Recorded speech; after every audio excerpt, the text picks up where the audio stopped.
Olá, meus irmãos e irmãs, aqui estamos nós para a nossa escola dominical. Você tenha um bom domingo. Hoje nós vamos estudar a lição de número 9 da nossa revista. A nossa revista, como vocês já sabem, é sobre a igreja de Corinto, as cartas da igreja de Corinto. É isso? Deixa eu ver se eu consigo mostrar aqui. Tá nessa posição, né? Assim ficou melhor, né? Ok, aí ó. Igreja complicada. Você conhece alguma? São os estudos na carta aos Coríntios. Estamos na lição número 9, cujo título está aí já colocado. Igreja Consoladora. E o subtítulo é Repassando aos Irmãos o que recebemos de Deus. Toda a revista, toda a lição está baseada na segunda carta aos Coríntios, no capítulo 1. Nós vamos então orar e logo depois nós vamos ler o texto para que nós possamos estudar hoje esta lição. É uma lição muito oportuna, falando sobre a consolação que Deus nos dá e sobre o nosso dever de ministrar a outros a consolação que vem de Deus. Vamos orar então? Deus nosso Pai, obrigado por ser o nosso Deus, por nos fazer teus filhos, obrigado por nos dar a redenção por meio de Jesus Cristo, aquele que está conosco todos os dias até a consumação dos séculos, aquele que passou por aflições, mas que nos encorajou e nos deu ânimo, que nos enviou o Espírito Santo como Paráclito, como Consolador para estar conosco, para nos consolar em todas as nossas tribulações. Graças te damos pelo dia de hoje, pela vida da tua igreja, que está viva, que está ativa e que está presente nesta cidade e neste nosso país. Rogamos pela igreja, pedimos o seu fortalecimento, o seu crescimento espiritual, a sua maturidade. Que as provações pelas quais temos passado neste nosso tempo sejam um instrumento do Senhor para nos fortalecer e nos encorajar e nos tornar mais produtivos e mais vigorosos na fé. Oramos por meio de Jesus, o teu Filho, nosso mediador. Amém. Então, como eu disse, Igreja Consoladora, baseado em 2 Coríntios, capítulo 1, e eu creio que é muito oportuno por causa do tempo também que estamos vivendo, né? Creio que agora esta fase do isolamento social já começa a gerar uma certa preocupação, ansiedade, tédio, e para muitos até começa a trazer alguns reflexos na saúde emocional e também na saúde física. Então, é muito importante que nós estejamos em condições de nos consolar mutuamente.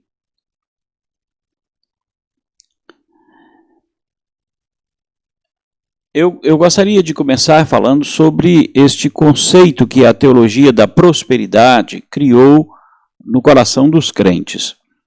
Às vezes, até inconscientemente, nós somos atingidos por estes conceitos de teologia da prosperidade, porque esta ideia de que crente não pode sofrer, de que crente é filho do rei, então ele tem direito a ter tudo de bom, ele tem direito de viver de maneira regalada, né? Ele tem direito de usufruir das heranças do pai. Então, essa teologia da prosperidade cria um certo espírito de filho pródigo, né? De querer usufruir da herança antes da hora. Então, este conceito, ele está muito presente. Eu vou colocar aí, não é, alguns conceitos que às vezes essa teologia da prosperidade nos traz, né? Estas coisas que a gente escuta quase todo dia nas propagandas e nos rádios, nas propagandas volantes, nos alto-falantes aí, não é? Venha receber a bênção. E aí tem aquela ideia, a crente não pode sofrer, crente que sofre é crente que não tem fé.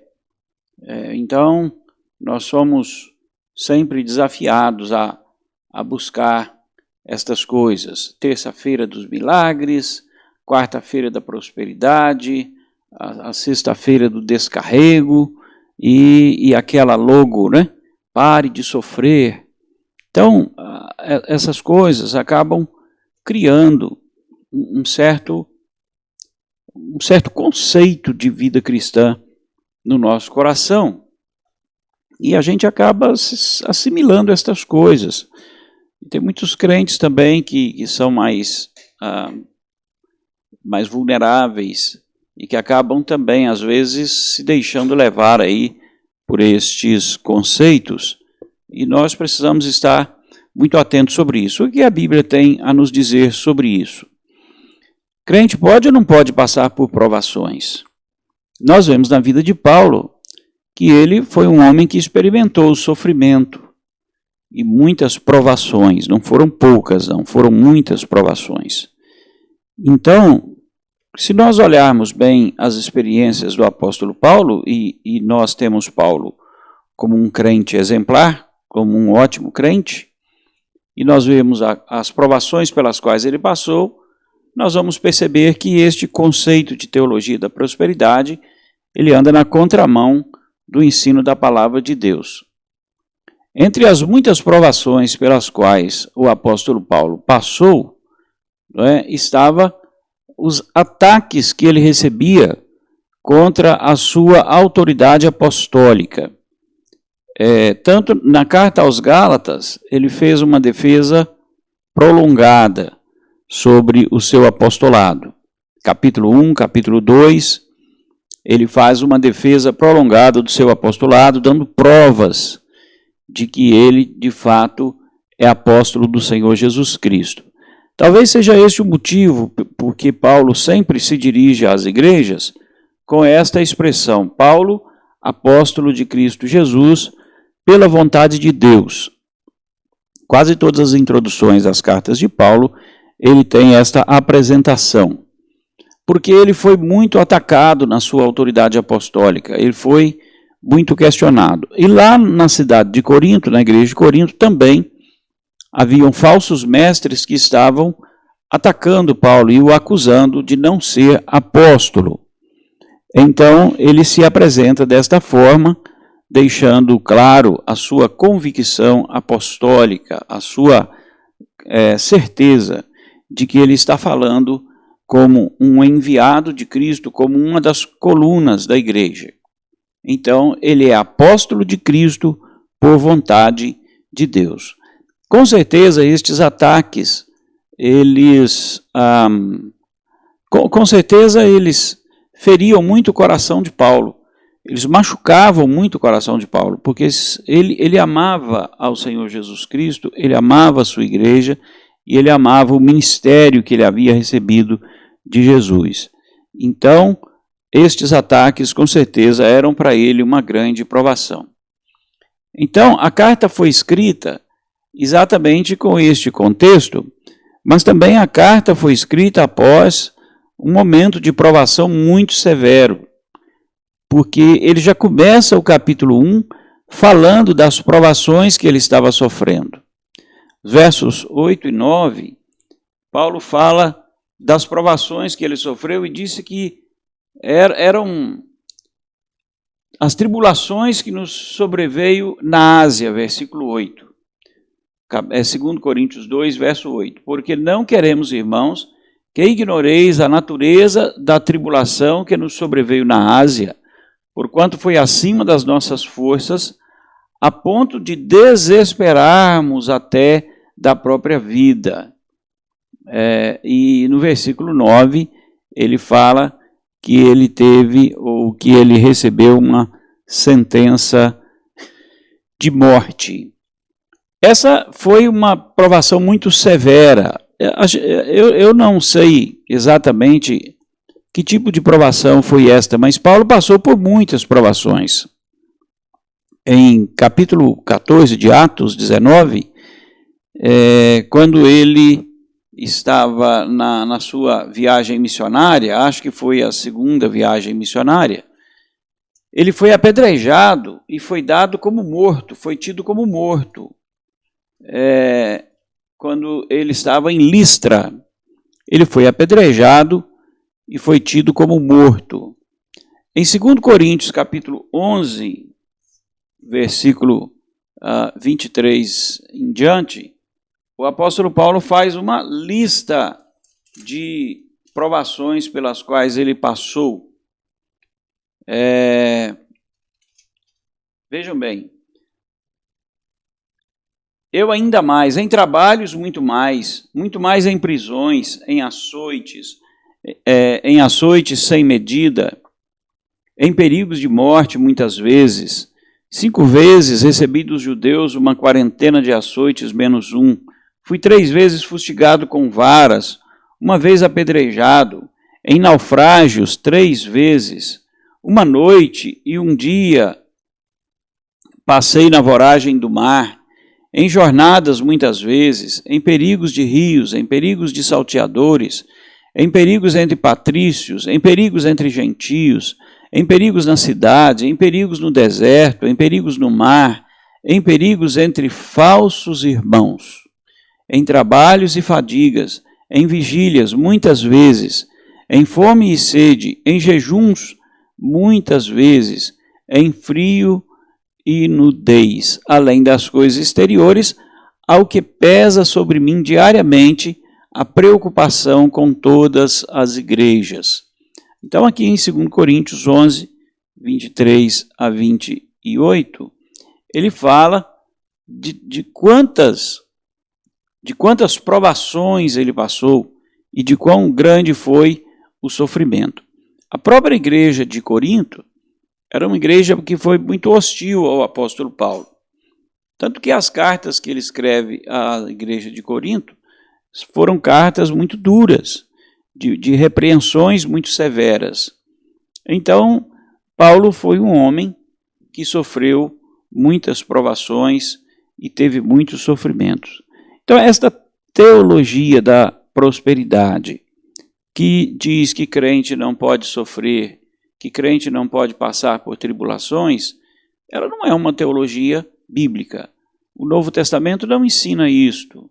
E o apóstolo Paulo nos ensina exatamente o contrário disto. Nos ensina que ele foi um homem que passou por muitas tribulações.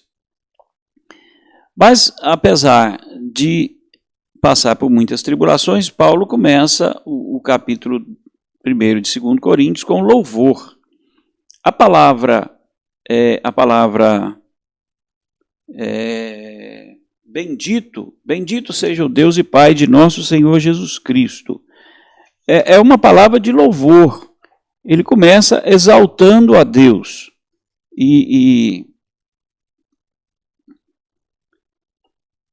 A palavra aqui, bendito seja Deus e Pai de nosso Senhor Jesus Cristo, Pai de misericórdia e Deus de toda consolação. O autor da lição coloca aí que é do grego eulogel, não é isso? Eulogel, que quer dizer falar bem, bem dizer, elogiar. Paulo está, apesar das suas tribulações, elogiando a Deus, glorificando a Deus. E por que ele está glorificando a Deus? É claro que ele não está glorificando a Deus por causa das tribulações. Ele está glorificando a Deus por causa daquilo que Deus é e por causa da forma como Deus revela o seu caráter em meio às tribulações.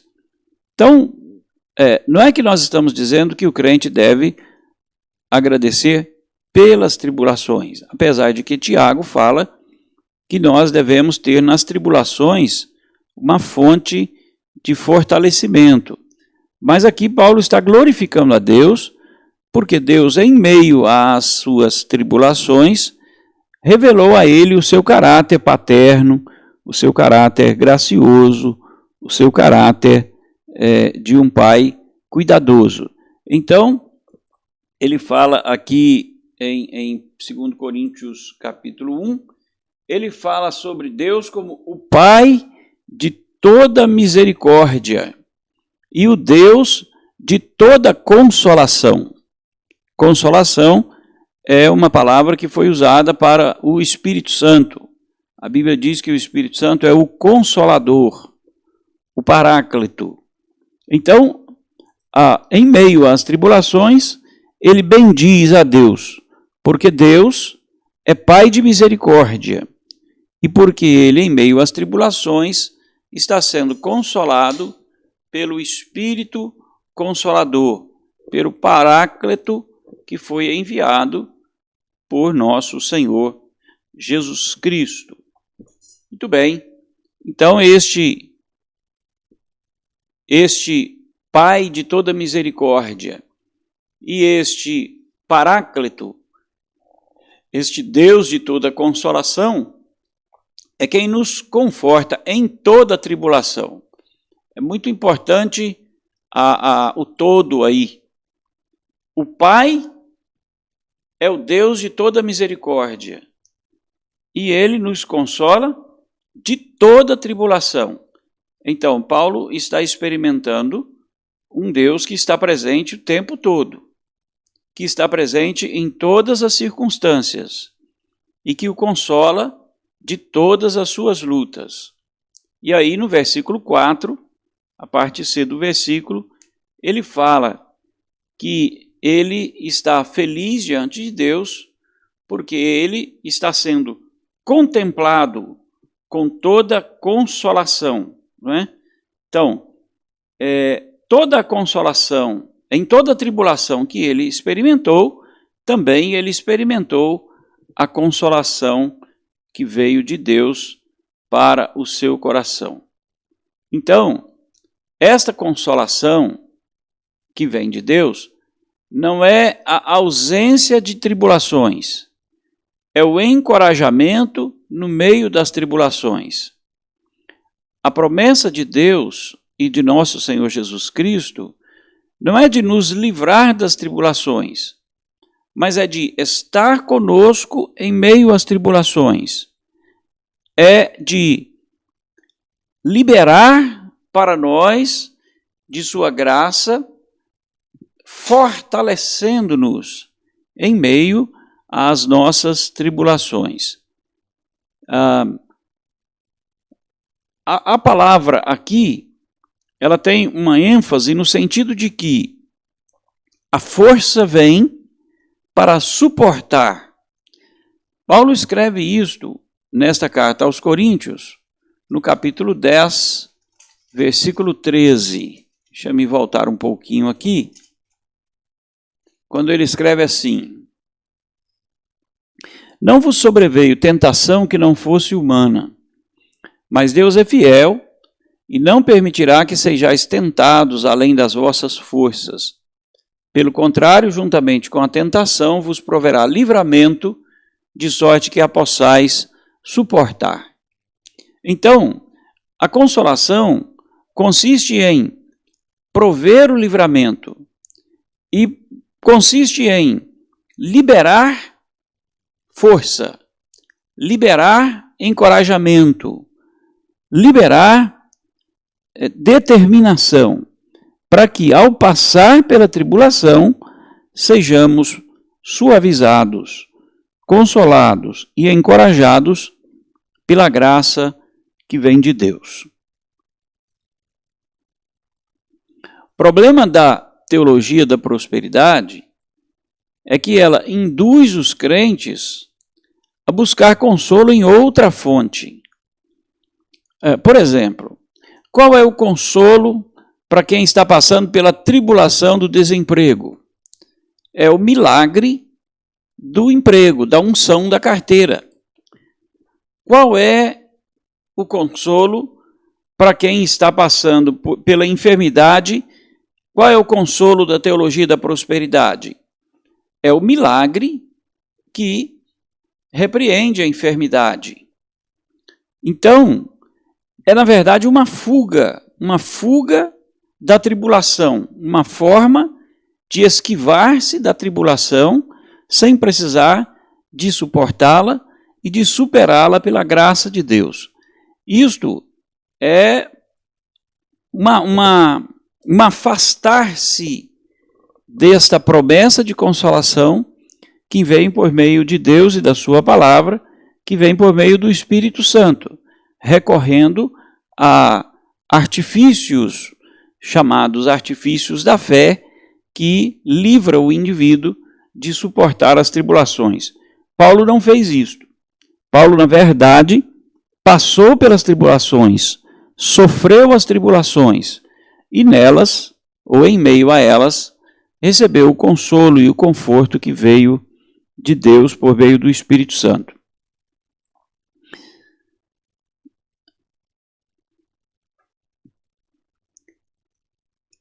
Uma das coisas que a gente precisa de refletir é a ideia do consolo que vem de Cristo. Há uma promessa maravilhosa do nosso Senhor Jesus Cristo em João capítulo 16, versículo 33. Antes de ler o versículo, eu quero lembrá-los de que neste capítulo 16, o Senhor Jesus Cristo está prometendo enviar o Consolador, que é o Espírito Santo. E ao prometer enviar o Consolador, Jesus Cristo está prometendo aos discípulos que eles não vão ficar sozinhos, eles não ficarão órfãos, mas eles receberão o Consolador que ele vai enviar, que é o Espírito Santo da promessa. E após ele ensinar sobre este Consolador, Jesus promete assim: estas coisas vos tenho dito para que tenhais paz em mim. Ter paz em Cristo é uma experiência que os apóstolos nos mostram com muita abundância. Por exemplo, Paulo foi fustigado com vara, como ele mesmo diz, e nós lemos em 2 Coríntios 11, ele foi apedrejado, ele passou frio, ele teve fome, ele passou por naufrágio, ele passou por tribulações terríveis, mas a grande experiência de Paulo foi que, em meio a essas coisas, a paz em Cristo, a paz de Cristo, o alimentou, o supriu, deu a ele aquilo que ele precisava para suportar estes momentos. Jesus promete exatamente isso. No mundo passais por aflições. A paz em Cristo nos acompanha em meio às aflições. Não nos impede de ter as aflições, mas nos faz passar pelas aflições e, ao mesmo tempo, usufruir da sua paz. E então Jesus diz: mas tem de bom ânimo, eu venci o mundo. O próprio Senhor Jesus Cristo experimentou as tribulações, passou por elas e as superou, e as suportou, e as venceu.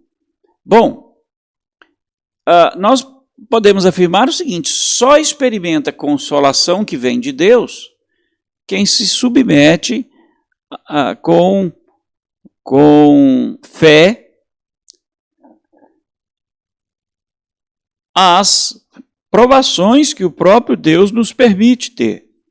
Nós lemos 2 Coríntios 10, 13 aqui, onde Deus nos promete dar forças para suportar e para vencer as provações.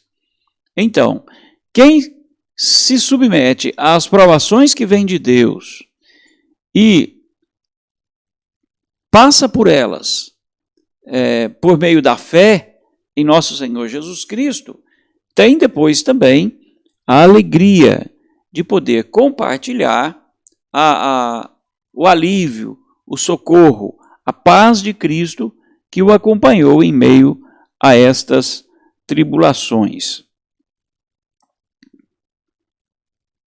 Então, a consolação de Deus é promessa para todos os crentes.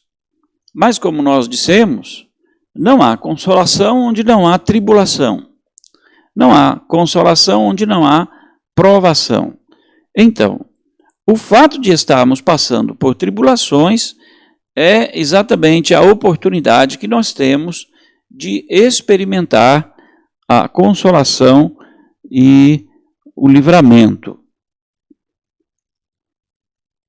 Agora, a consolação, ela não é um bem em si mesmo. Deus não nos dá a consolação, o ministério da consolação do Espírito Santo.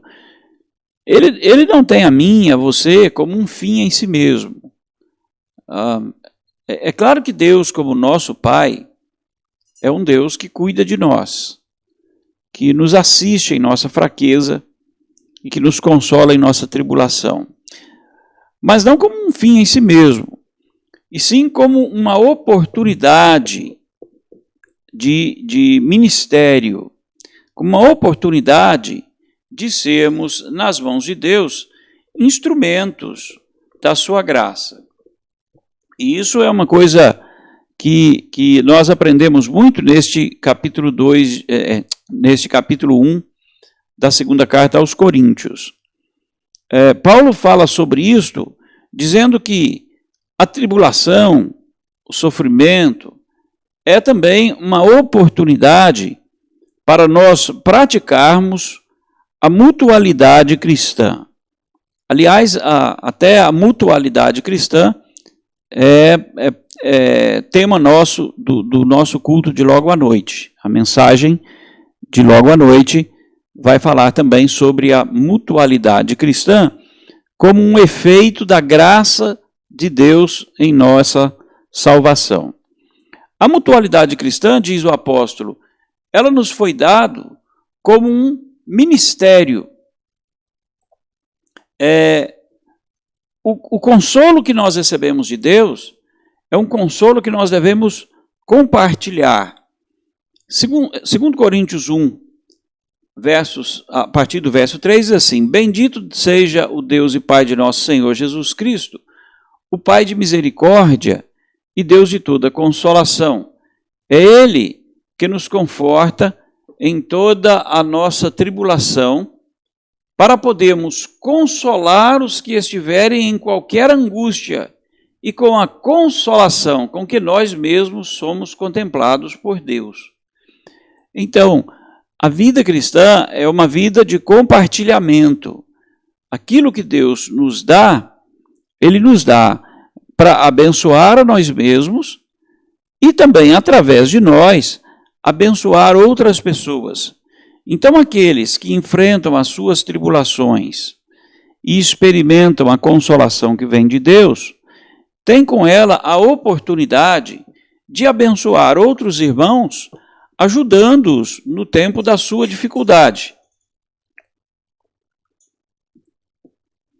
Bom, mas isso significa também que quando nós estamos passando por tribulação, há alguém que Deus já colocou para ministrar a nós. Então, outros irmãos ministram a nós no tempo da nossa angústia.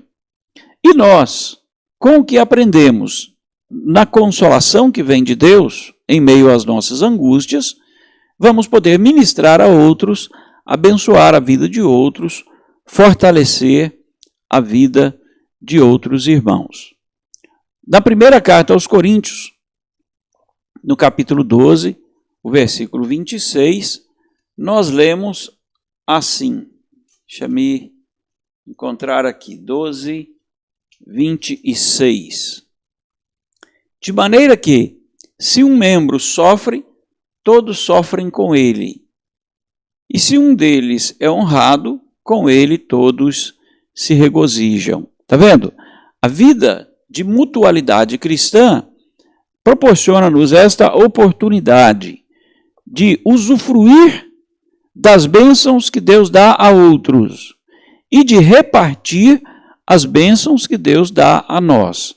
Então, Paulo está aplicando este princípio da mutualidade aí, dizendo que a consolação com que somos consolados é também a consolação que nós podemos consolar a outros irmãos.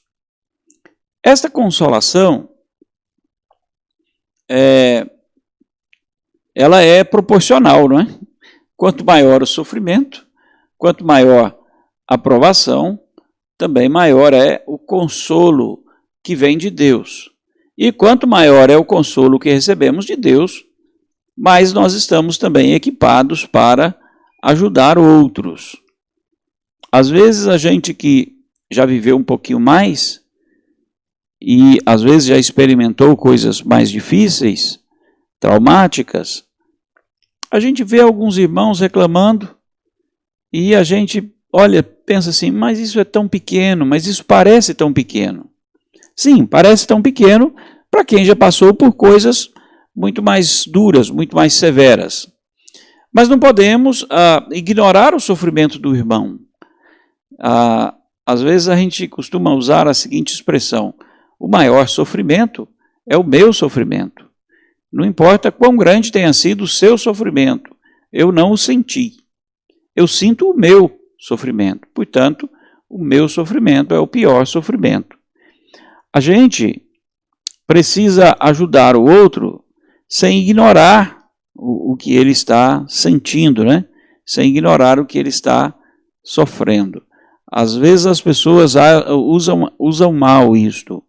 Por ter passado por tribulações maiores, acaba apequenando a dor do outro. Acaba minimizando ou ignorando a dor do outro.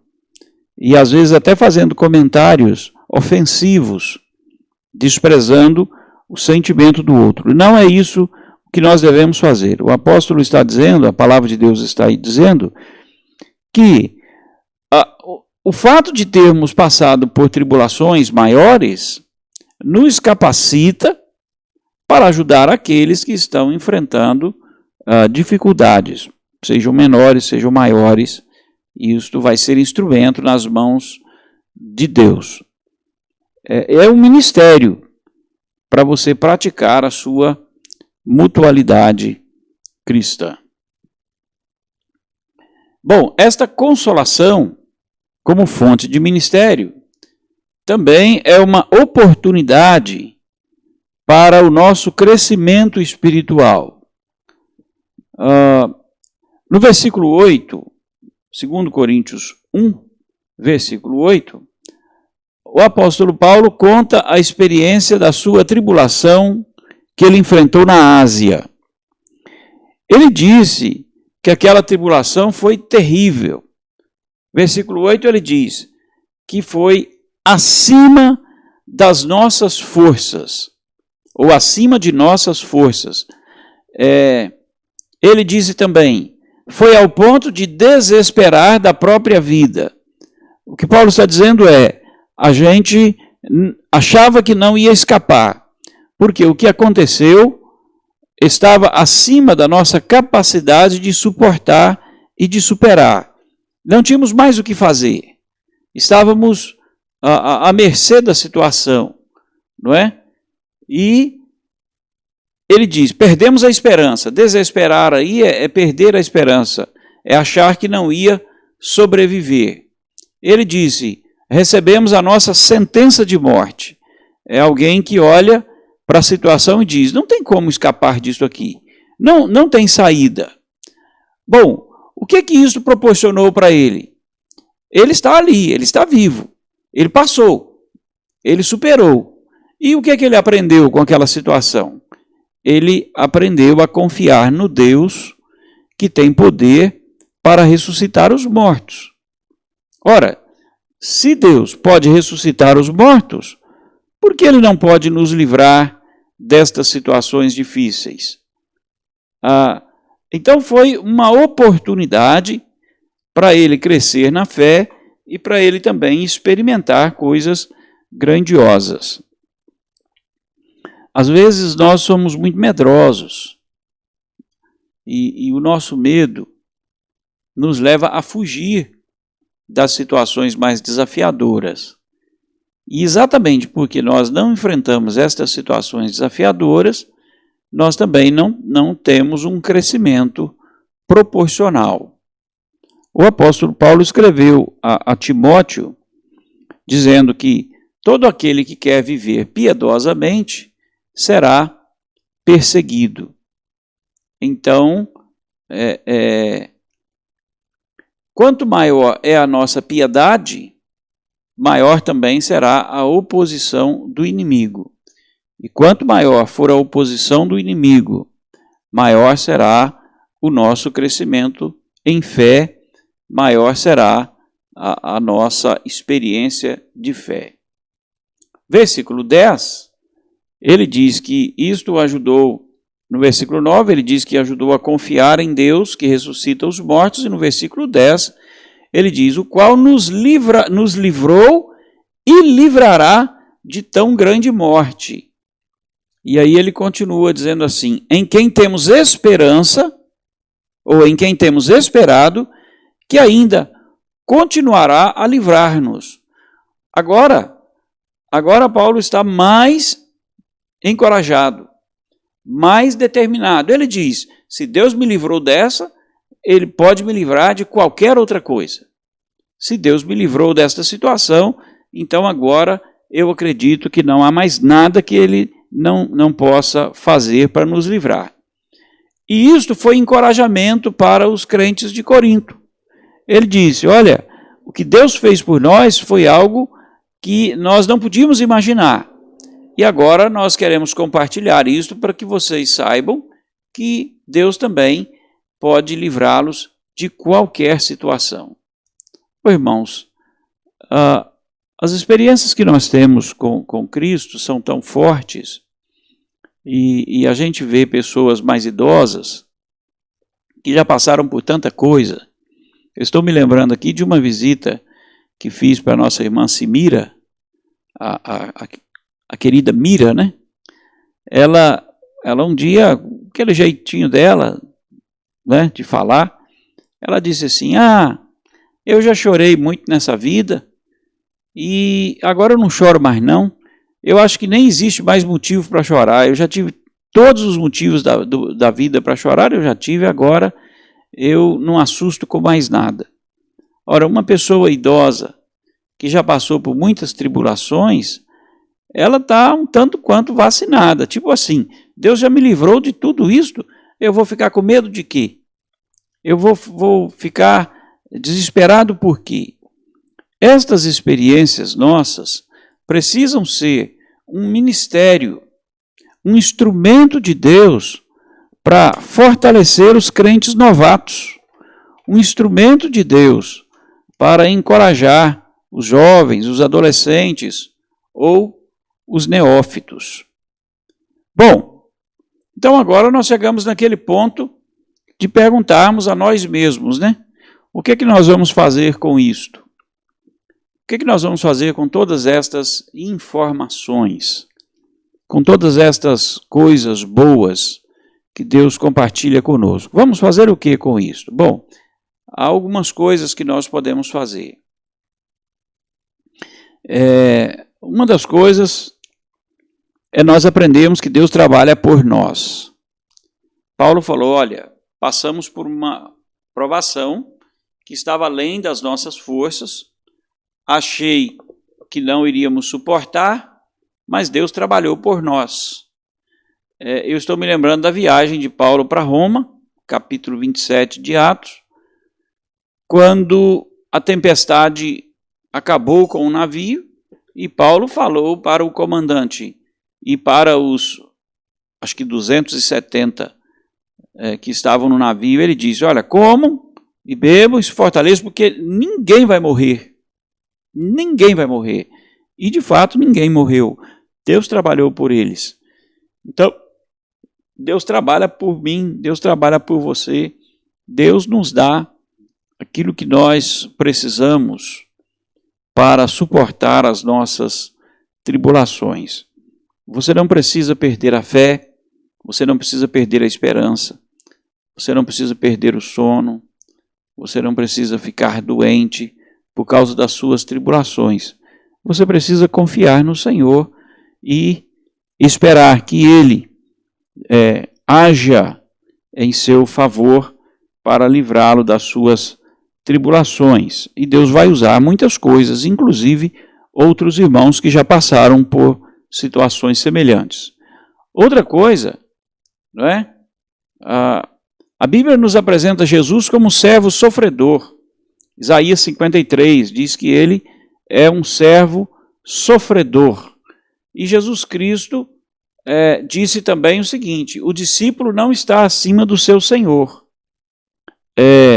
Se o Senhor Jesus Cristo experimentou as dores desta vida, nós não podemos achar que vamos passar ilesos aqui, não é? O servo não está, o discípulo não está acima do seu mestre. Se Jesus suportou as tribulações, nós também devemos estar prontos para suportá-las. Em João 14:16, Jesus nos promete o Consolador, exatamente para que nós possamos, fortalecidos pelo Consolador, suportarmos as nossas tribulações. Mas além de trabalhar por nós, Deus também trabalha em nós. Na segunda carta aos Coríntios, capítulo 12, versículo 10, Paulo fala do espinho que ele tinha na carne, de quando ele orou pedindo a Deus que tirasse aquele espinho na carne, e Deus disse a ele: a minha graça te basta. Então, às vezes, as nossas tribulações não serão tiradas. Pode ser que elas sejam um instrumento de Deus para nos manter humildes, para nos ensinar a orar, para nos ensinar a viver na dependência de nosso Senhor Jesus Cristo. E, como nós dissemos, Deus trabalha através de nós, porque as nossas experiências da consolação tornam-se um ministério, né? Um instrumento de Deus para abençoar outros irmãos. Bom, eu quero então concluir a nossa lição de hoje